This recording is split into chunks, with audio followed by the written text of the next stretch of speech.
अस्सलाम वालेकुम नाजरीन, अशरफ आसमी एडवोकेट आपकी खिदमत में हाज़िर।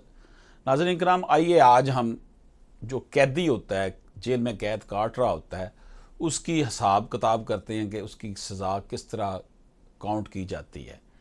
आम तौर पर लोग यही समझते हैं कि कैदी को जब सज़ा होती है तो उसकी सज़ा दिन रात शुमार होती है।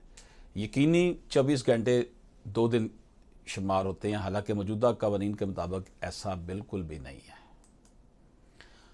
पुराने कवानीन के मुताबिक एक कैदी के 24 घंटे 2 दिन शुमार होते थे, मगर मुशर्रफ दौर में बजरिया तरमीम इस कानून को ख़त्म किया गया। अब दिन रात सज़ा के शुमार का कानून ख़त्म हो गया है। ताहम हर साल की सरकारी छुट्टियां बशमूल मुहर्रम, ईद, 14 अगस्त वगैरह की छुट्टियां कैद की सज़ा से काट ली जाती हैं। अगर कैदी का जेल में किरदार अच्छा रहे तो उसकी कुछ सज़ा माफ़ भी हो जाती है। यूँ पाकिस्तान में उम्र कैद का कैदी औसतन 16 साल की सज़ा के बाद रिहा हो जाता है। दौरान ट्रायल जितना अरसा कैदी जेल में रहता है तो वो दौरानिया भी सज़ा से निकाल लिया जाता है। मसलन एक कैदी 2 साल से जेल में और उसको 5 साल की कैद की सज़ा हुई हो तो 2 साल का अरसा नफ़ी करके बाकी 3 साल वो सज़ा काटेगा।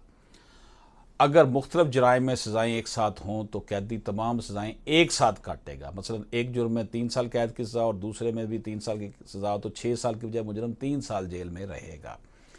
नाज़रीन कराम, इसे नरेट किया गया था 2017 SCMR 307 में। इजाज़त दीजिए, अल्लाह हाफ़िज़।